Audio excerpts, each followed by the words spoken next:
Hi everyone, welcome to our discussion of key real estate terms. So this objective is all about starting to research and figure out the costs of starting up an apartment and renting an apartment. Let's get to it. So first I want to talk about the four types of properties that are out there. The first is an apartment. So as an apartment, people can live above, below, to left, right, all around you. You can have different people living.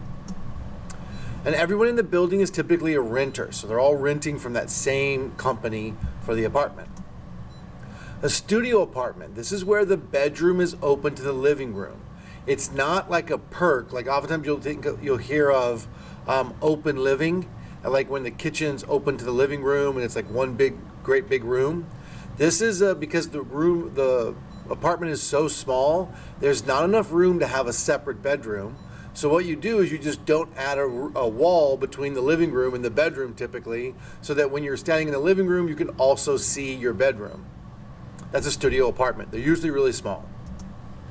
A condo is like an apartment, but instead of everyone being renters, each condo or each unit is owned by a person. So whoever lives there usually owns the condo.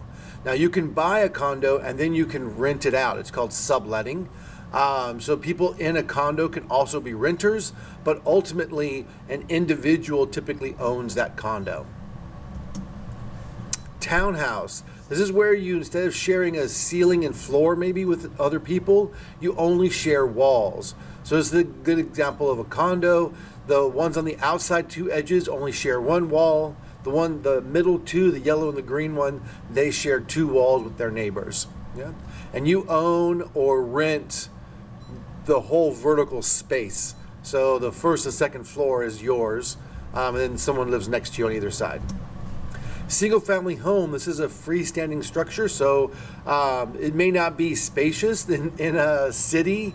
Single family homes can be a foot or two away from each other. Sometimes they're really cramped in together, but they don't share a wall or anything. There is a gap of air in between the two structures. Some important property descriptors. So as you're doing research on your rental, you're going to be hearing some of these terms. Here they are. So numbers of bathrooms. So if you have a one bathroom, a full bath, we call that, it has a toilet, a sink, a shower, and a bathtub. So it has those four things. You can also see a listing that might say a 3/4 bath. And which of those four things could go away? Well, the bathtub could. So a 3/4 bath has a toilet, sink, and shower, but no bathtub. So that's what that means. And you see something that says a half bath, or 1.5 baths, or 2.5 baths, what that means is that there's no shower. There's just a toilet and a sink. That space can also be called a powder room sometimes. And this is just for like guests to use the bathroom when they're at your place. So you'll never see an apartment that just has a half bath. They have to have a place for you to clean up, either a shower or a shower bathtub combination. I've never seen a place have a bathtub and no shower. It's probably possible, but it's rare. All right. And sometimes apartments will list a 3/4 bath as a full bath. They'll just say it's a 1.0 bath, even though technically it's a 3/4. So be aware of that. Also, utilities. So these include things like water. Heat shouldn't be on there probably, because heat either comes from electricity or gas. So heat isn't a utility. Sewage, trash, electricity. Yeah, other ones. I don't know. That's all, maybe. Sometimes people will do like internet and cable as a utility as well. Some apartments have included utilities, meaning that they're going to pay part of those utilities for you. So sometimes they'll pay your electric for you or your gas for you. The only time they do that is when they haven't installed all the necessary equipment to be able to measure how much electricity or gas that your apartment is using, as opposed to everybody else. In large apartment complexes, they've taken the time and energy to do that so that they can charge you your own utilities. That way they're not covering everybody's for you. Oftentimes, though, trash is included as part of your rent in a big apartment because there'll just be big dumpsters on site. You throw your trash in the dumpster and one big trash truck comes and picks it all up at once. But usually And sometimes water is also included and sewage, but usually electricity and gas are usually separate, or you pay them yourself.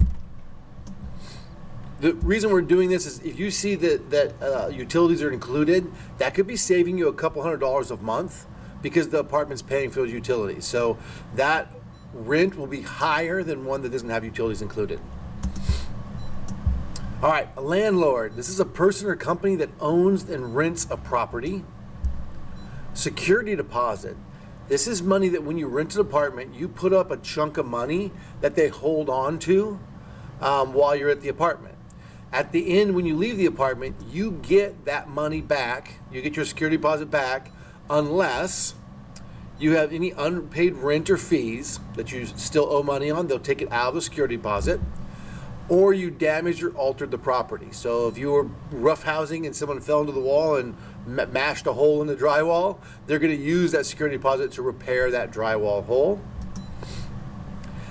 You also see this term, first and last month's rent. What that means is the first day you move in, they're gonna want you to pay 2 months' rent, one for the first month and one for the last month.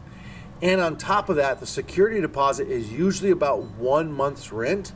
So if you have an apartment that requires first and last month's rent, you may need to come up with 3 full months of rent, which could be really expensive. So it's something to keep your in mind of. The reason they do this is just in case you kind of cut out the end.